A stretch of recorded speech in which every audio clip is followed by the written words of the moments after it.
Good morning from Panhandle Outdoors, America's only daily outdoor TV show. Your source for fishing, hunting, and information for folks who enjoy the great outdoors. Now sit back, relax. It's Panhandle Outdoors. Good morning. Welcome to Panhandle Outdoors.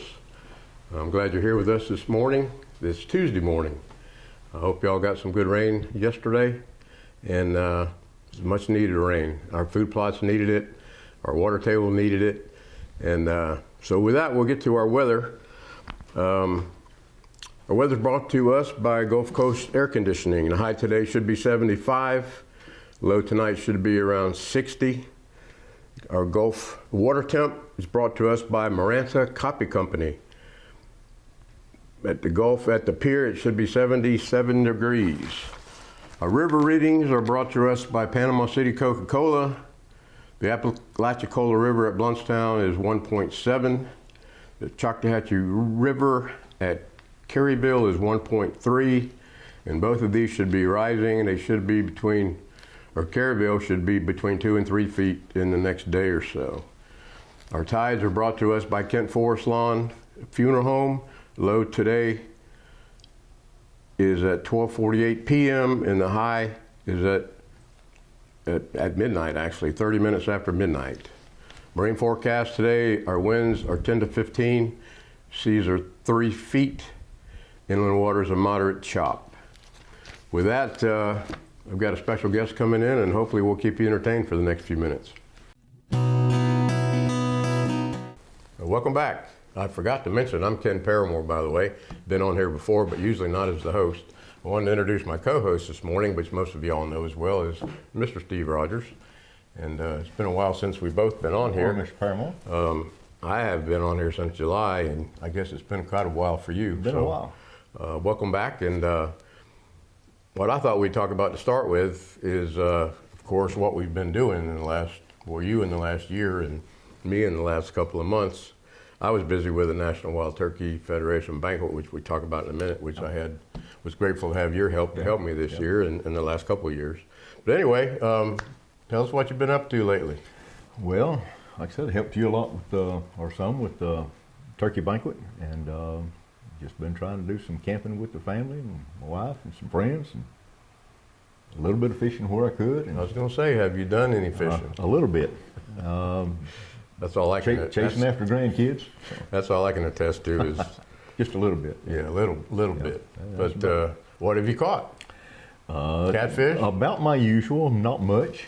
I hadn't been doing much catfishing. I've been mostly brim fishing in the river some, but the river's been kind of weird.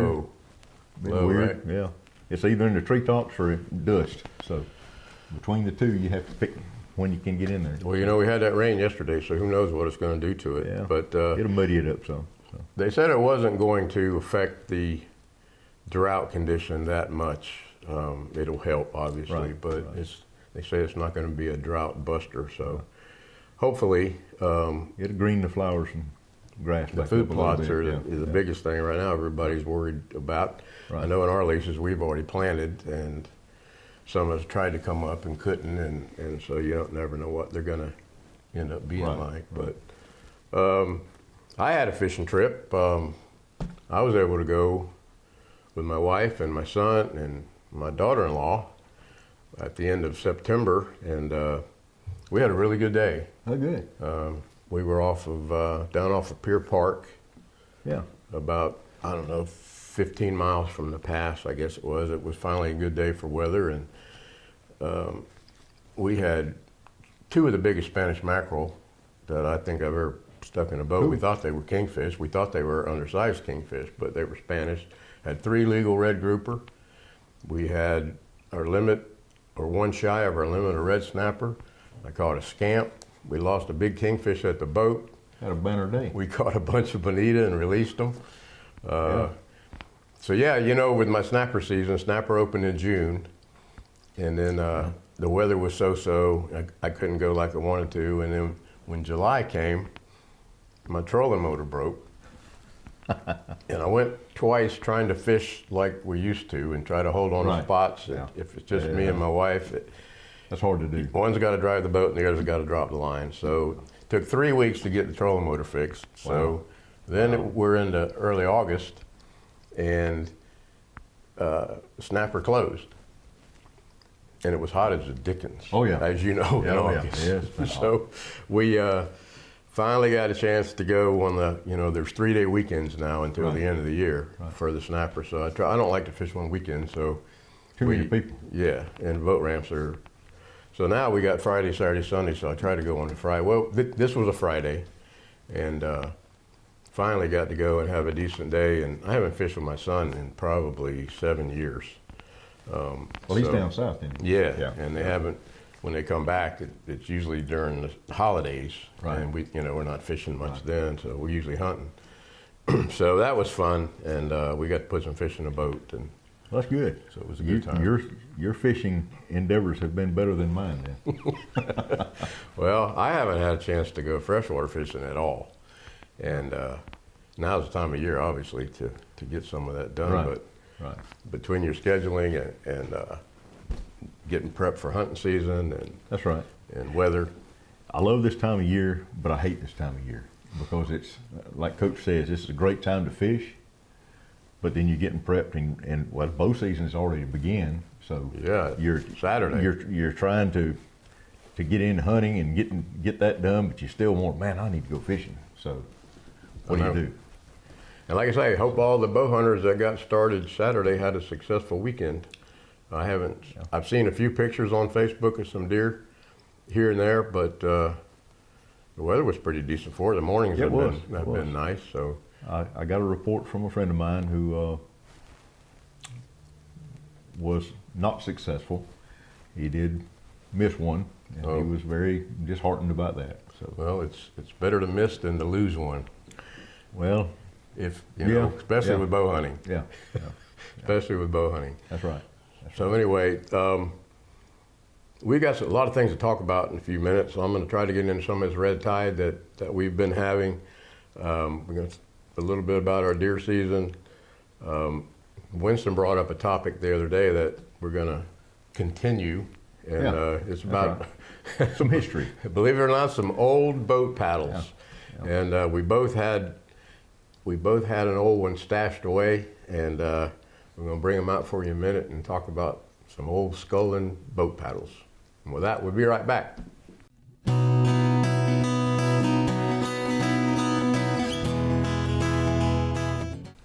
Good morning and welcome back.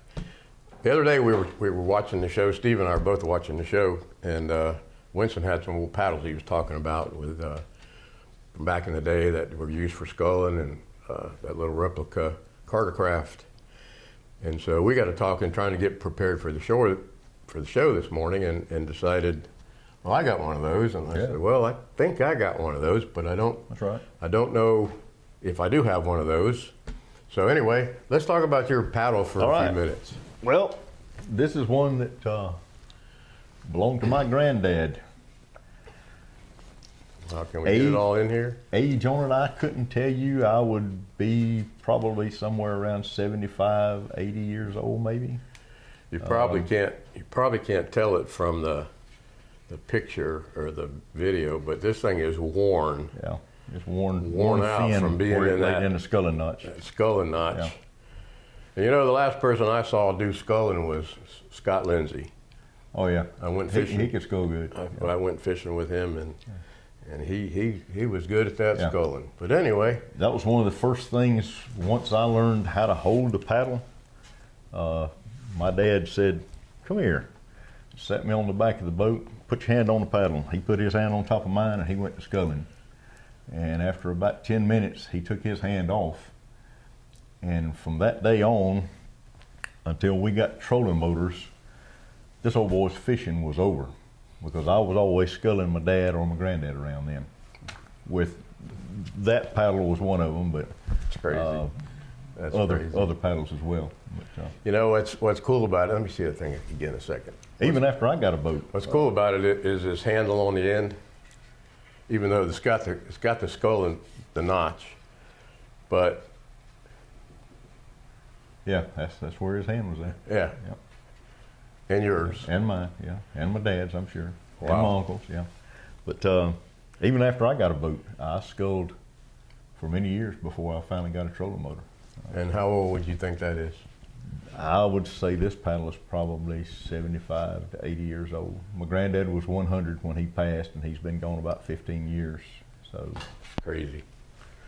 yeah. Well, the one I've got, I was plundering around up in the Sand Hills back in the drought, 07, 08, and the ponds, a lot of them were dried up, as you know, and then some had some water in them. But I was walking around mostly looking for old relics or bottles or whatever, and plundering. Yeah, and it's about the same. It's about the same weight as the one you have. It's got, as you pointed out to me, I never noticed it. It's got a notch right there, and so this one has been around. I'm assuming it's Cypress. I don't know. But I almost walked off and left it sitting there, and I picked it up and got the mud off of it, and so I'm going to take it home and look at it. And I've had it for probably 25 years, and from finding it. So that's an old one as well.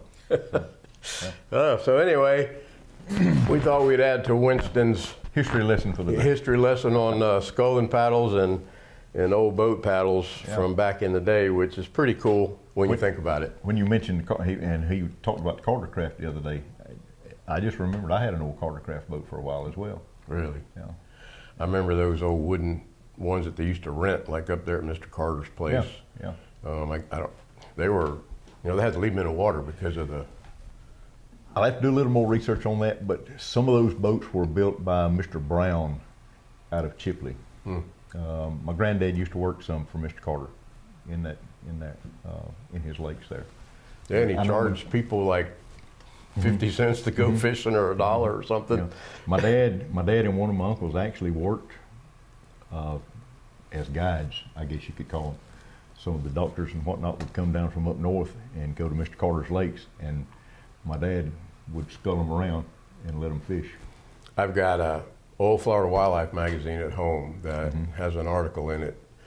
I think it was from the 60s actually, and it told the story about how he made that place and dug out some connecting canals, and then he started charging people to go fishing, and a lot of history up there in that part of the world. There is. Change gears real quick. We got a few minutes, and this is red tide. I had some people who are connected down in Gulf County send me some pictures, and from what I've seen on the news, which is lack thereof, is the red tide, by these photographs that I was sent that we're going to share, red tide is was way worse in Gulf County than I had any idea. And it's primarily, I know Winston talked about it the other day, but that was Winston talking about it on the show because he keeps up with it. But I haven't seen anything on the news about red tide. But when you look at these numbers of fish that washed up on the shore at the state park, and it's primarily concentrated around St. Joe Bay, it seems it's pretty involved, more so than what I thought it was, because we have red tide outbreaks. But and so I went on the FWC website yesterday and did some research and looked at. And red tide is they say it's a natural phenomenon. It primarily occurs late summer, early fall. It can last from a week or two to several months. It shifts around, and what we see when we have the fish kills is where it's been. When the fish start showing up, everybody, oh my gosh. It's actually gone. It's already done it, And the sad thing of it is, when you think about it, is all the fish that, and it's not selective in what it kills. So it has mullet and baby redfish and trout and flounder and everything else. Well, it's hard to comprehend that with all the other problems that those fishery has, with seagrass bed loss and water degradation, and but that's natural and there's nothing we can do about it. but apparently down, and I don't know if it's still down there. Like these pictures are about a week old, but it seemed to me like it was pretty significant fish kill down there based on this red tide than what has been reported. I saw a couple of pictures that were, like you said, and it was pretty significant. And it's a shame, it's especially with the fishing regulations that we have nowadays, and we have all these limits and this and that, Right. and here something like this can come along and kill literally thousands Right. of undersized fish that will never be able to make it to where we can catch them when they're legal. Yeah, that we're trying to protect, and now nature comes along and does it for us. So anyway, I just thought I'd share a little bit. And red tide has been around since and documented since the 1800s. So that's how long it ago it has been occurring, and up to this day. With that, we got to get out of here and take a break. We'll be right back.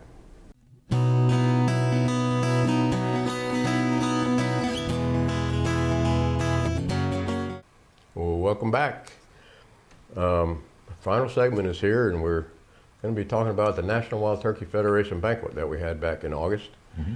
And I was grateful for Steve for helping me with the setup, Glad to do it. which he's done the last 3 years now, right? It's third, I believe. And it takes a lot to do to set up. You have to set up in the morning, and you have to have all your items.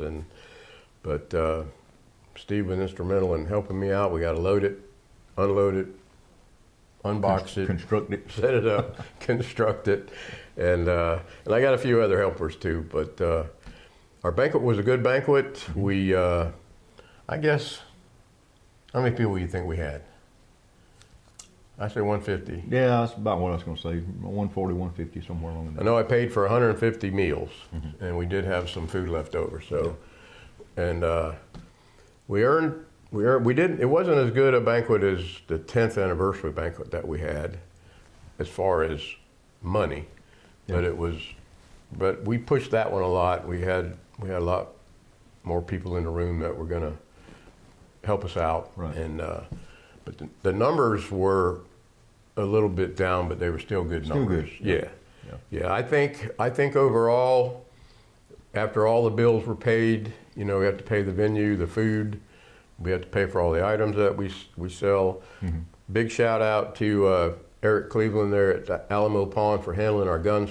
Yep. C&G donated a shotgun to us that we raffled off.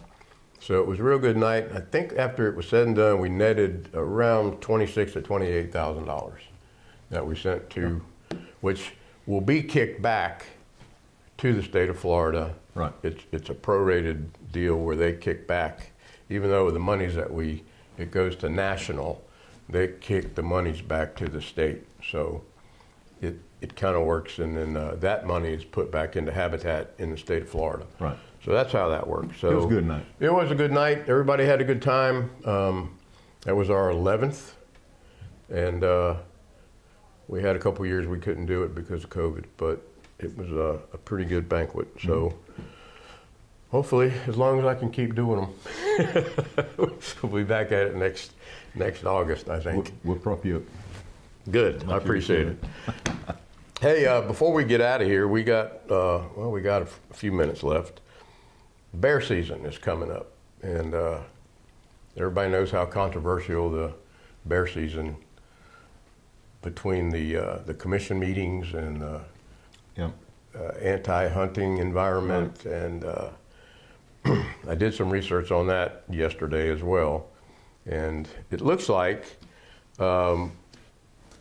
this is called the East Panhandle zone of the bear.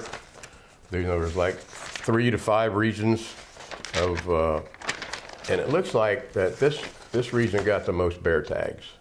There was like 172 bears permits in those, I think, 3 zones. I think there's 5 zones, but they're only going to have hunting in 3 of them or something like that. But the numbers in this panhandle are higher than the other zones. Right. And I forget the number exactly. I had it written down, but I can't find it.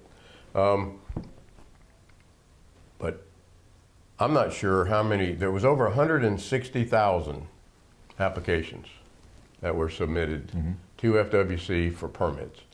And we also know that a lot of anti-hunting groups Correct. put in and spent a lot of money Correct. getting or submitting applications for permits.